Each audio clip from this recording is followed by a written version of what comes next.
The next one I met was so very interesting. We learned a lot about air traffic management and uncrewed traffic management. Is that it's predicted that drones are going to grow, uncrewed traffic is going to grow by about 10-fold in the next few years, all right? Our air traffic system today is stretched to its very limit, and it's safe and it's efficient, but you know, if you lived in the UK, you know that the ATM in London, you know, in the middle of summer, they said, stop flying to London, we can't handle any more traffic, all right?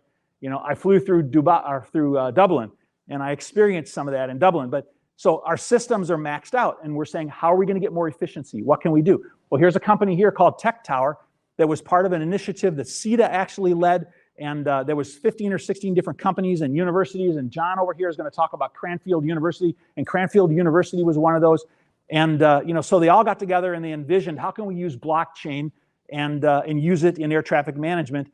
And they did some real live implementations of it, and they're in process of growing that. And this is another area where we're seeing implementation of blockchain. And one of the key things I'll say about this is that trust and security became a core element of success when you're exchanging information between regulatory authorities for air traffic management. And they found ways in which the blockchain can increase trust and security. So that's a main point there. Okay, next. I actually did not interview this company, but I thought it was so interesting that I wanted to put it up. But you know, LexisNexis has put up a chain link on blockchain, and what they're doing is they're actually exchanging operational flight data, and they're making that service available to get operational flight data, you know, on the blockchain. Another production kind of an implementation of blockchain. Next, I had a gentleman from Emirates who was on this broadcast with me, and we talked about you know, skills and qualifications and customer and hospitality. And he said, hey, one of the problems is that, you know, I'm an A&P, I have a card in my wallet, and you can go online and you can find out that I have a valid license. But, you know, the skills and qualifications that we might acquire at an airline, you know, don't necessarily carry on from place to place. Some of them are not able to be carried from place to place, and some of them are. But the point is that we can bring these skills and qualifications with us. Next, a really interesting company which is providing, this isn't the way they would describe it, but they're providing a middleware, okay? They're providing a blockchain layer which is allowing tier ones, airlines, MROs to be able to leverage the data that they already have on a blockchain and connect other applications to it to be able to optimize data and analytics against that data on the blockchain. So very interesting.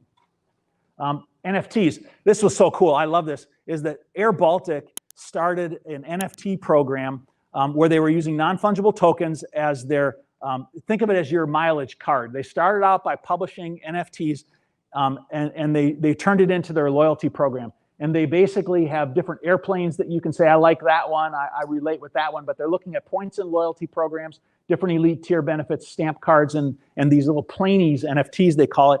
And if you want to look at an interesting project, go take a look at what they're doing. That's so interesting. This is, the next two are totally my favorites. You have to listen to this carefully, all right? These are totally my favorites.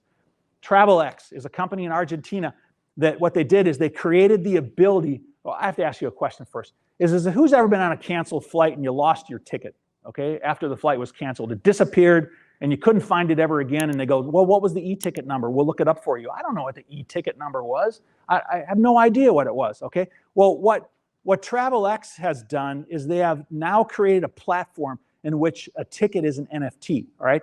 You actually can hold that ticket in your own personal wallet. You can exchange it for other flights on that airline, and they're working on bringing in other airlines so you can exchange them with other airlines or other family members or business associates and have greater flexibility in your tickets that you have. They did their first one with Air Europa, and the guy's name is Juan Pablo Laface, and he's the CEO of the company, or the founder of the company.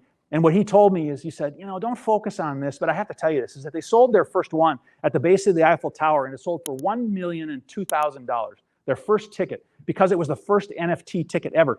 And he said, that's not the point though, Mark. He said, the point is we're building this platform which is changing the world in the way that tickets are being exchanged. And I love that. This next one is another one of my favorites. This company, Nick Scott, he's currently a pilot for a major airline based in Denver. They have green airplanes. And he flies those airplanes. And he started this project called ETH Jets, all right? And what you do is you buy an NFT and you have access to business jets. And you go, what do you mean you have access to business jets? Well, here's a situation. Chartered business jets usually fly one way empty. Usually, not always, but usually they do. And he went to those companies and said, hey, could I sell those empty leg flights? And they said, yeah, we're flying empty anyways. And so right now, for as little as $1,200, you can buy a business jet with 6 or 7 seats on it and fly your friends wherever that jet's going. I've never had that kind of access before. It's incredible what people are doing, with these kind of things. It's amazing.